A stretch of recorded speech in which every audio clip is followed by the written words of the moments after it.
कैसे हैं आप सभी। एक बार फिर से स्वागत है आप सभी का हमारे चैनल ग्रीन पाठशाला पर। सर्कल पढ़ रहे हैं हम, क्लास 9th बेसिक्स स्टार्ट किए हैं हमने और क्लास 9th की एनसीईआरटी का चैप्टर है 10। इसके बेसिक्स जो है सर्कल के वो हमने लास्ट वीडियो में देखे, जैसे कि सर्कल क्या होता है, सर्कल के बेसिक कंपोनेंट्स जैसे कि सर्कल का सेंटर, सर्कल की radius, diameter, any chord, circle की सर्कमफेरेंस, किस प्रकार से सेंटर से कॉर्ड को मिलाया जाता है, या फिर यूं कहें सर्कल के सेंटर से कॉर्ड पे जो परपेंडिकुलर डाला जाता है वो किस प्रकार से उन दोनों को उस कॉर्ड को दो पार्ट्स में डिवाइड करता है। सर्कल की बेसिक जो थ्योरम्स थी वो सारी हमने लास्ट वीडियो में देखी। लास्ट वीडियो में सर्कल का बेसिक जो कंसेप्ट था वो मैंने आपको क्लास 9th के बारे में सब कुछ पढ़ाया है। यदि आपने अभी तक वो नहीं देखा है तो इस वीडियो को देखने से पहले एक बार वो वीडियो अवश्य देखें। राइट साइड में आपके लिए लिंक आएगा, उस पर क्लिक करें और एक बार वो वीडियो जरूर देखें। आज से हम स्टार्ट कर रहे हैं क्लास 9th की चैप्टर 10 की एक्सरसाइजेस। चैप्टर 10 है हमारे और एक्सरसाइज स्टार्ट कर रहे हैं 10.1। देखिए, कोशिश हम ये करेंगे कि आपकी जितनी भी एक्सरसाइज है एनसीईआरटी में दी गई हैं उनके सारे क्वेश्चंस हम करें। यदि कोई ऐसा क्वेश्चन लगता है हमको कि ये क्वेश्चन इंपॉर्टेंट नहीं है तो उस क्वेश्चन को हम स्किप भी कर सकते हैं। अदरवाइज अपनी कोशिश ये रहेगी कि सारे क्वेश्चन आपको कराए जाए। ठीक है, शुरुआत करते हैं। एक्सरसाइज है आपकी 10.1। फर्स्ट क्वेश्चन है, ये क्वेश्चन है आपको ब्लैंक्स दिए हुए हैं, इन ब्लैंक्स में आपको फिल करना है। ठीक है, देखिए फर्स्ट है आपका, the centre of a circle lies in blank of the circle. यानी कि सर्कल का सेंटर सर्कल में कहां पर स्थित होता है। अब आप बताइए, ऑप्शन आपको दिए हैं इंटीरियर और एक्सटीरियर।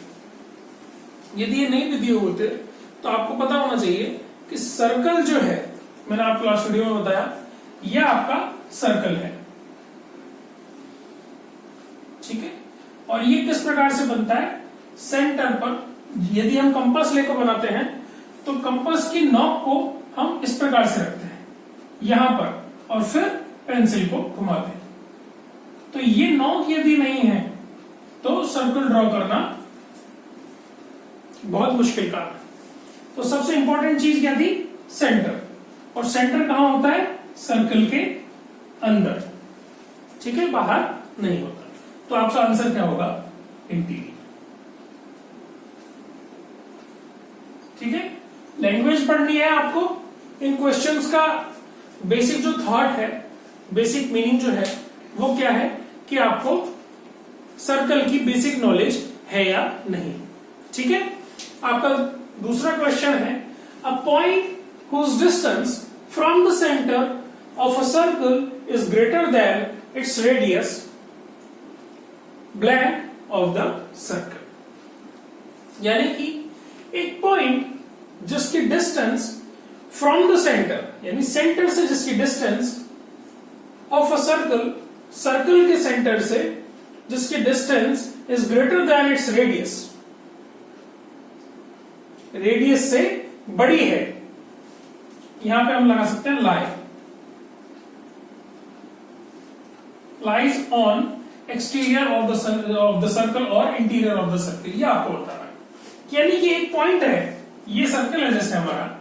क्वेश्चन कहता है कि एक सर्कल है जिसमें whose distance, a point whose distance from the center of a circle, इस सर्कल के सेंटर से जिसकी distance is greater than radius, circle की जो रेडियस है इससे ज्यादा किसी की यदि डिस्टेंस है किसी पॉइंट की, तो आप खुद ही नोटिस कर लीजिए, ये रेडियस है, इसकी ये भी रेडियस है,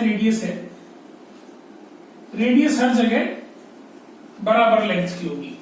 ठीक है, तो कोई भी पॉइंट जिसकी distance from the centre of the circle radius से ज्यादा है यदि डिस्टेंस, तो वो सर्कल के बाहर ही स्थित होगा। क्वेश्चन क्या कह रहा है आपसे, कि सर्कल में जो सेंटर है वहां से कोई एक पॉइंट है जिसकी डिस्टेंस रेडियस से ज्यादा है। यदि रेडियस के बराबर होती तो हम क्या कहते कि सर्कल की सर्कमफ्रेंस पे स्थित है वो पॉइंट, लेकिन वो रेडियस से ज्यादा है, रेडियस से ज्यादा है, तो वो कहां स्थित होगा? सर्कल के बाहर। यानी आपका आंसर क्या होगा? इंटीरियर। क्या लिखेंगे आप? इंटीरियर। ठीक है दोस्तों, इस प्रकार से क्वेश्चन है आपका। देखिए क्वेश्चन नंबर है third, the longest chord of a circle is a blank of the circle. कोई ऑप्शन आपको नहीं दिया गया। अब देखिए इस क्वेश्चन के बारे में मैंने आपको बार बार लास्ट वीडियो में बताया था कि कोई सर्कल है, उसमें इनफाइनाइट कॉर्ड्स होती हैं। सर्कल में इनफाइनाइट कॉर्ड्स होती हैं, इस प्रकार से, इस प्रकार से, इस प्रकार से, इस प्रकार से दुनिया भर की कॉर्ड्स होती हैं।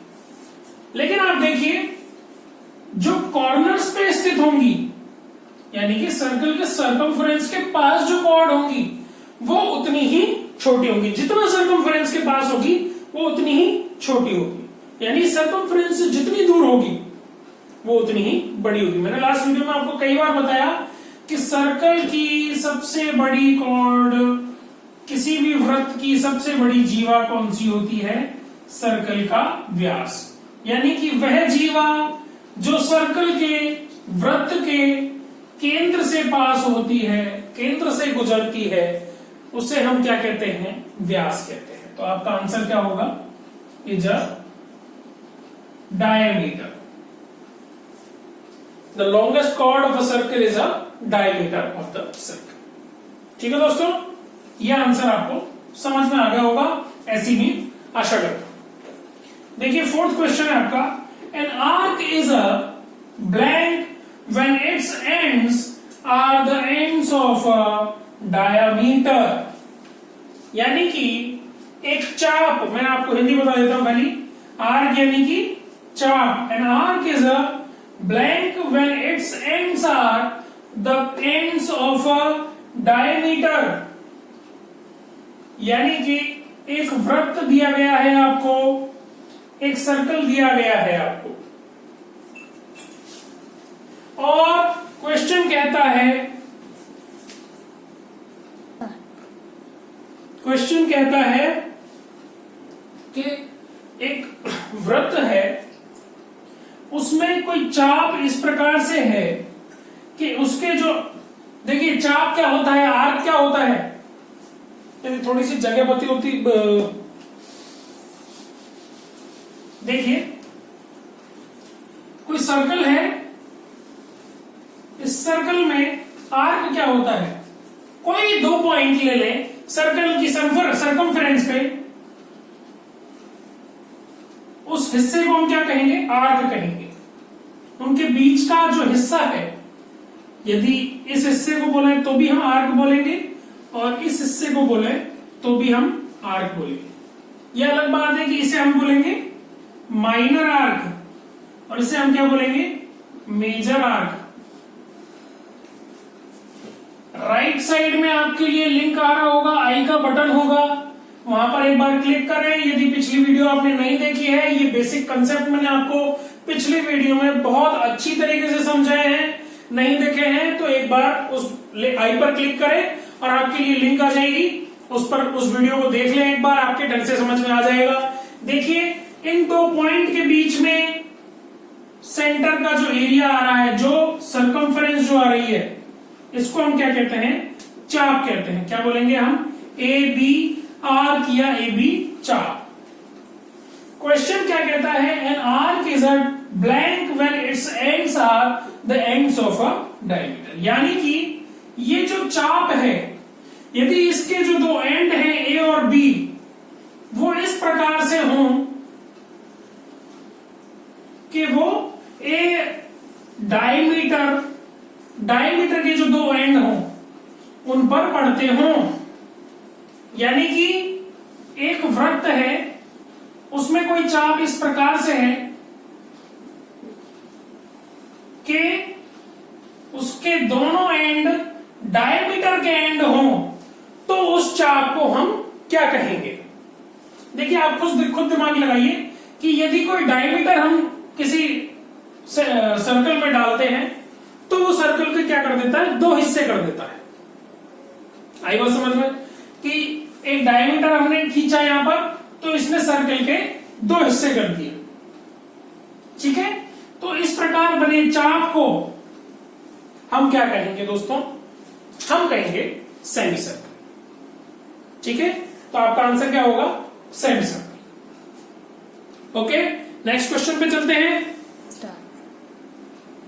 अब देखिए, नेक्स्ट है अपने पास फिफ्थ क्वेश्चन है, फर्स्ट का फिफ्थ पार्ट है। Segment of a circle is the region between an arc and blank of a circle. यानी कि सेगमेंट, एक सर्कल का segment is the region between an arc and what of the circle. यानी कि segment क्या होता है, पहले तो आपको ये पता होना चाहिए। देखिए, मैंने आपको पिछली वीडियो में बताया था कि एक सर्कल है, सेगमेंट क्या होगा? पहले आपको क्या पता होना चाहिए? माइनर आर्क और मेजर आर्क। एक माइनर आर्क है, मान लीजिए ये एक आर्क है, हम ये मान लेते हैं, माइनर और मेजर छोड़िए आप, एक आर्क है AB। ठीक है, तो इस आर्क और इन दोनों पॉइंट्स को मिलाने वाली कॉर्ड यानी कि जीवा के मध्य का भाग जो होगा, इसको हम क्या कहते हैं? इसको हम कहते हैं वृत्तखंड या फिर सेगमेंट। ठीक है, और इसको दो भागों में यदि बांटे हम, तो इस भाग को हम कहेंगे minor segment, this is called the minor one, and this one is called the major one. Okay, इसको हम क्या कहते हैं? मेजर सेगमेंट, और इसको हम क्या कहेंगे? Minor segment. यानी कि एक सेगमेंट क्या होता है? सबसे पहले यदि सेगमेंट की बात करें हम, तो कि एक चाप और उन दोनों पॉइंट, जो दोनों बिंदु होंगे उस चाप के, उनको मिलाने वाली जीवा के मध्य का भाग, वृत्त का वह भाग जो किसी चाप और उन दोनों बिंदुओं को मिलाने वाली जीवा के मध्य के हिस्से को हम क्या कहते हैं? सेगमेंट कहते हैं। ठीक है दोस्तों, तो हम यहां क्या लिखेंगे? Segment of a circle is the region between an arc and chord of the circle. ठीक है दोस्तों, the line joining the two points या फिर the two ends of a arc, of an arc. Okay दोस्तों, देखिए अब next question देखिए। सबसे पहले जब सर्कल मैंने स्टार्ट किया तो यही चीज पढ़ाई थी आपको। A circle divides the plane on which it lies in blank parts. यानी कि एक सर्कल जिस प्लेन पर स्थित है उस प्लेन को कितने हिस्सों में बांटेगा? तो सबसे पहले मैंने आपको बताया था दोस्तों कि यदि ये एक प्लेन है और इस प्लेन पर एक सर्कल स्थित है, तो यह सर्कल इस प्लेन को कितने भागों में बांटता है दोस्तों? 3 भागों में बांटता है। कौन कौन से 3 भाग होंगे?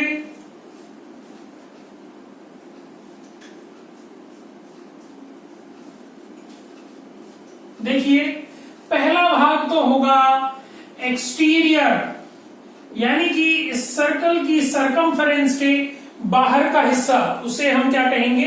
Exterior of the circle. ये हिस्सा आपका क्या कहलाएगा? सर्कल के बाहर का exterior of the circle.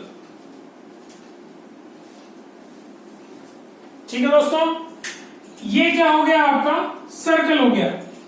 Blue वाला आपका क्या है? ये सर्कल। ठीक है, और ये जो तीसरा हिस्सा है जो सर्कल के अंदर है, इसे हम क्या कहेंगे? Interior of the circle. यानी कि ये वृत्त के अंदर का हिस्सा होगा। वृत्त कोई भी एक प्लेन में जिसमें स्थित है उसको 3 भागों में बांटता है। पहला हिस्सा होगा बाहरी हिस्सा, दूसरा हिस्सा होगा स्वयं वृत्त और तीसरा हिस्सा होगा इसके अंदर का हिस्सा। यानी कि एक वृत्त सर्कल को 3 भागों में बांटेगा, वृत्त को 3 भागों में बांटेगा। कौन कौन से भाग होंगे? Exterior circle and the interior of the circle. ठीक है दोस्तों, ये बेसिक कंसेप्ट है। आपकी बेसिक नॉलेज को बढ़ाने के लिए ये क्वेश्चन दिए गए हैं कि आपको बेसिक नॉलेज होनी चाहिए सारी सर्कल के बारे में। ठीक है, इसी क्रम में आगे चलते हैं, सेकंड क्वेश्चन उठाते हैं।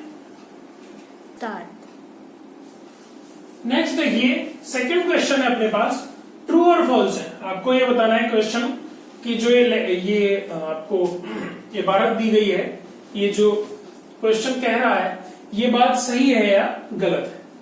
ठीक है दोस्तों, देखिए क्वेश्चन में पहला क्वेश्चन है हमारे पास, line segment joining the centre to any point on the circle is a radius of the circle. यानी कि एक सर्कल है, क्वेश्चन कहता है इस सर्कल का जो सेंटर है, इस सेंटर को किससे जोड़ा जाए? To any point on the circle. यानी कि सर्कल की सर्कमफ्रेंस पे स्थित किसी भी बिंदु से यदि इस पॉइंट को जोड़ा जाए, मान लीजिए कोई भी बिंदु है, कोई भी पॉइंट है, उससे यदि इस सेंटर को जोड़ा जाता है तो उस लाइन सेगमेंट को हम रेडियस कहते हैं।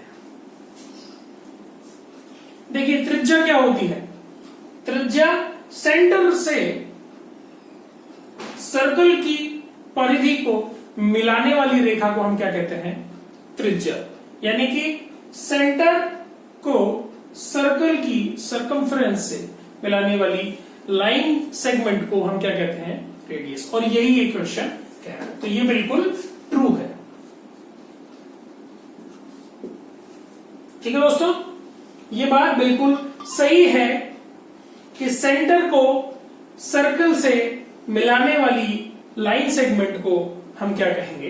रेडियस कहेंगे। देखिए सेकंड क्वेश्चन है हमारे पास, a circle has only finite number of equal chords. यानी कि एक सर्कल के अंदर इक्वल कॉर्ड्स फाइनाइट होती हैं, इनफाइनाइट नहीं।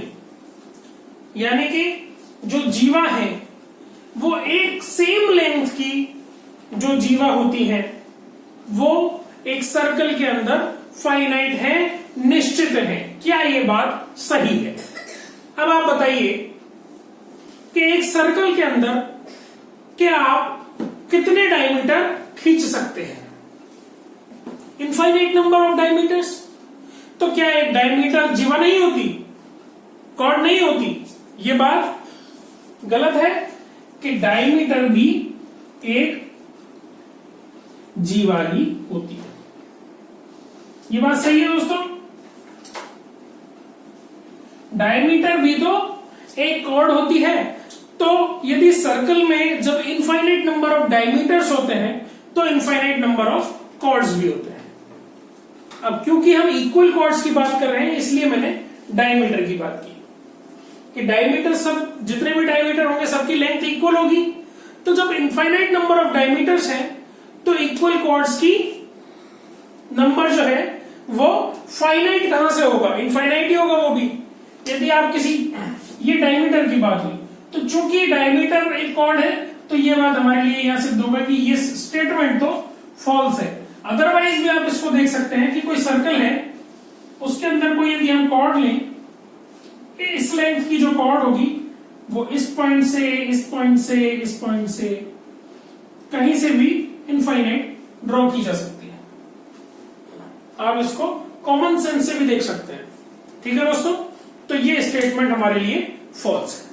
ठीक है, नेक्स्ट क्वेश्चन पे चलते हैं। नेक्स्ट जो स्टेटमेंट है वो हमारे लिए दिया गया है कि if a circle is divided into 3 equal arcs each is a major arc. यानी कि एक सर्कल है, उसको हमने 3 इक्वल पार्ट्स में बांट दिया, इक्वल आर्क्स में बांट दिया। देखिए, यदि हम डायमीटर लेते तो 2 पार्ट में बांट सकते हैं, लेकिन 3 इक्वल पार्ट में बांटा हमने। मान लेते हैं कि ये 3 पॉइंट हैं जो 3 इक्वल आर्क में सर्कल को बांट रहे हैं। इन आर्क्स की लेंथ बिल्कुल इन चापों की लंबाई जो है, या फिर कहें कि इक्वल है ये बिल्कुल। ठीक है दोस्तों, अब आप खुद बताइए कि मेजर आर्क क्या होता है। कि एक चाप जो हम ड्रॉ करते हैं तो कम जो डिस्टेंस होती है उसको हम क्या बोलते हैं, माइनर, तो बड़ी वाली को हम क्या बोलेंगे, मेजर। तो जब माइनर आर्क होता है तभी मेजर आर्क की एग्जिस्टेंस होती है। ठीक है, तो यहां मेजर आर्क जैसा कोई भी कंसेप्ट हम नहीं लगा सकते कि 3 जो चाप होंगे यदि बराबर लेंथ के होंगे तो वो मेजर होंगे, ऐसा हम नहीं कह सकते बिल्कुल भी। तो ये स्टेटमेंट बिल्कुल फॉल्स है दोस्तों। क्यों फॉल्स है? क्योंकि मेजर आर्क की अपने आप में अलग से कोई एग्जिस्टेंस नहीं है। यदि हम सेमी सर्कल की भी बात करें तो हम ये नहीं कह सकते कि ये एक मेजर आर्क है और ये भी एक मेजर आर्क है। इन दोनों की लेंथ आपस में बराबर है, ये हम जानते हैं, लेकिन हम इनको माइनर और मेजर नहीं बोल सकते क्योंकि इनकी लंबाई बराबर है। मेजर और माइनर का कंसेप्ट कहां आता है, जहां एक की डिस्टेंस जो है, एक की लेंथ जो है वो कम है और दूसरे की ज्यादा है। ठीक है दोस्तों, तो ये स्टेटमेंट बिल्कुल फॉल्स हो। स्टार्ट। अब देखिए, नेक्स्ट क्वेश्चन है, फोर्थ है अपने पास, सेकंड का फोर्थ पार्ट है। A chord of a circle which is twice as long as its radius is a diameter of the circle. यानी कि एक ऐसी जीवा, कॉर्ड यानी कि जीवा, सर्कल की एक ऐसी जीवा जो कि which is twice as long as its radius, यानी कि जो त्रिज्या की दुगुनी है, उसे हम क्या कहते हैं, व्यास कहते हैं। ये बिल्कुल सही है या गलत है, आप बताएं कि ये बिल्कुल सही होगा। क्यों दोस्तों? क्योंकि ये व्यास की परिभाषा होती है। व्यास क्या होता है, त्रिज्या का दुगुना। ये हम जानते हैं। कैसे? तो देखिए, हम जानते हैं ये एक सर्कल है,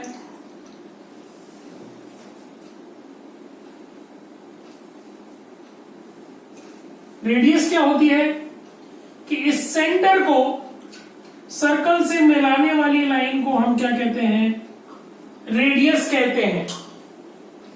और डायमीटर क्या होता है, इस सर्कल को 2 भागों में बांटने वाली जीवा, यानी बांटने वाली कॉर्ड जो कि सेंटर से पास होती है। डायमीटर की अपनी अपनी अलग अलग परिभाषाएं। हम कह सकते हैं कि डायमीटर वह जीवा है जो एक वृत्त को 2 बराबर हिस्सों में बांटती है। या हम कह सकते हैं कि एक व्यास वृत्त की त्रिज्या का 2 गुना होता है, जो कि आपस में 180 डिग्री पर बने हो। ठीक है दोस्तों, व्यास की अपनी अपनी अलग अलग परिभाषा है। तो बेसिकली व्यास क्या होता है, बेसिकली डायमीटर क्या होता है। डायमीटर अपने आप, मैंने पिछली वीडियो में आपको बताया, डायमीटर और कुछ नहीं बल्कि एक कॉर्ड ही होती है, एक जीवा ही होती है। एक ऐसी जीवा, एक ऐसी कॉर्ड जो सर्कल के सेंटर से पास होती है। ठीक है दोस्तों, तो सर्कल के सेंटर से पास होने वाली इस कॉर्ड को हम क्या कहेंगे, डायमीटर कहेंगे। और हम जानते हैं कि ये यदि रेडियस है तो ये भी रेडियस है। ये टोटल क्या हुआ, इसको हम टोटल कह सकते हैं। इस लेंथ को हम टोटल कह सकते हैं। यदि इस लेंथ को हम कह रहे हैं r, तो इस लेंथ को हम क्या कह सकते हैं, 2r कह सकते हैं। ठीक है, यानी कि एक व्यास क्या होता है दोस्तों, व्यास is equals to twice the radius. और ये बात भी सही है कि ये एक कॉर्ड है, तो दोनों स्टेटमेंट ट्रू है। इस स्टेटमेंट में दो चीजें हैं कि a chord of a circle which is twice as long as its radius, यानी कि इसने दो बातें पूछ ली कि एक तो व्यास रेडियस का दोगुना होता है और एक ये कॉर्ड होती है। ठीक है, तो दोनों बातें अब बिल्कुल सही। ठीक है, नेक्स्ट क्वेश्चन देखिए। नेक्स्ट स्टेटमेंट है हमारे पास, a sector is the region between the chord and its corresponding arc. ठीक है, देखिए क्वेश्चन के हिसाब से, स्टेटमेंट के हिसाब से हमारे पास एक सर्कल है और क्वेश्चन कहता है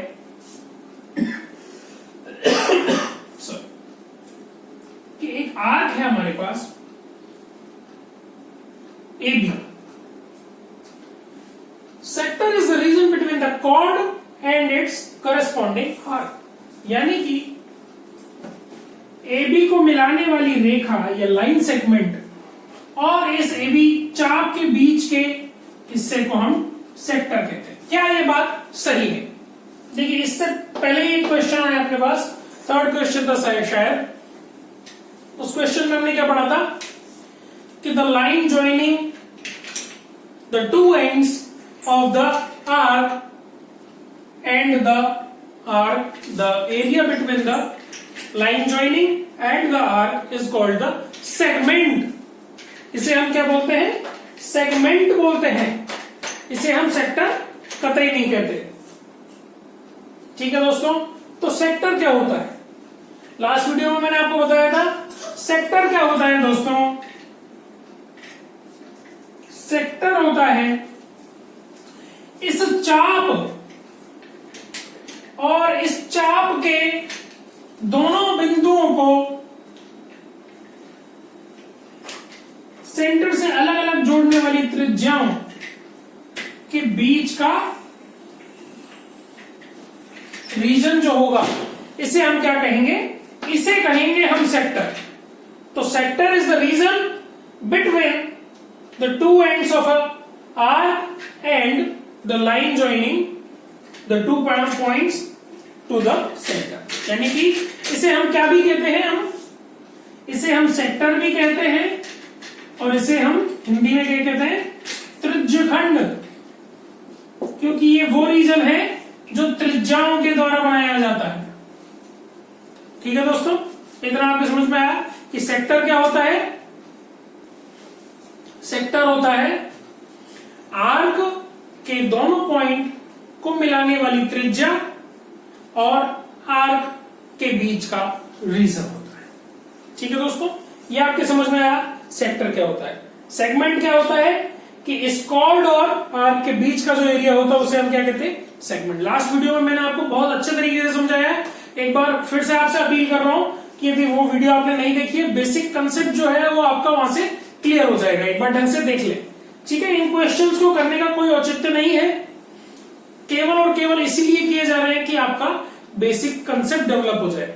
ठीक है, 10th से पहले 9th और 12th से पहले 11th खाली इसीलिए पढ़ाई जाती है कि आपका बेसिक कंसेप्ट क्लियर हो जाए। ठीक है दोस्तों, इसलिए मैं आपको ये बेसिक क्वेश्चंस करा रहा हूं। देखिए नेक्स्ट स्टेटमेंट है हमारे पास, a circle is a plane figure, यानी कि सर्कल एक समतल पर बनाया गया फिगर होता है। क्या ये क्वेश्चन सही है या गलत? ये आप खुद सोचे, इसका आंसर मैं आपको नहीं दूंगा।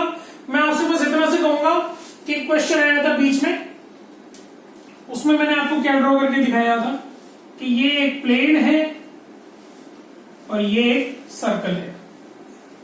ये इसको 3 भागों में बांट रखा है। तो इसको हमने किस पे ड्रॉ किया? प्लेन पे। 2D में इसको ड्रॉ किया, प्लेन पे ड्रॉ किया। इस स्टेटमेंट से इसका कोई ना कोई ताल्लुकात अवश्य है। ठीक है, ये ट्रू है और क्यों है वो आपको इसको देख के कॉमन सेंस से समझ में आ जाना चाहिए। ठीक है, यदि नहीं लगा पता है तो मैं आपको बता देता हूं कि एक सर्कल जो होता है वो एक 2D फिगर है। डायमेंशंस एक्स और वाई यूज करके हम इसको ड्रॉ कर रहे हैं। ठीक है दोस्तों, तो ये एक प्लेन फिगर ही होगा। ठीक है, ये आपकी एक्सरसाइज 10.1 थी, जिसमें आपका बेसिक कंसेप्ट पे बेस्ड आपके सारे क्वेश्चंस थे। वो मैंने आपको फिल इन द ब्लैंक्स और ट्रू और फॉल्स जितने भी स्टेटमेंट्स थे वो आपको सारे बोर्ड पे आपको पढ़ाए। ठीक है, आज के लिए इतना ही। एक्सरसाइज हम नेक्स्ट वीडियो में पढ़ेंगे या फिर इसी वीडियो में पढ़ लेते हैं। एक्सरसाइज है हमारे पास 10.2, वो शुरुआत करते हैं। चलिए शुरुआत करते हैं। स्टार्ट। चलिए आज के लिए इतना ही दोस्तों, नेक्स्ट वीडियो में हम एक्सरसाइज करेंगे 10.2। ठीक है, आज के लिए इतना ही। धन्यवाद, और इस वीडियो को अंत तक देखने के लिए बहुत बहुत धन्यवाद आपका। और आशा करता हूं कि आपको सब कुछ समझ में आया होगा। वीडियो को लाइक करें, यदि पसंद आई हो तो दोस्तों के साथ शेयर करें। दोस्तों को भी फायदा कुछ ना कुछ मिलना चाहिए। ठीक है, आज के लिए इतना ही। धन्यवाद।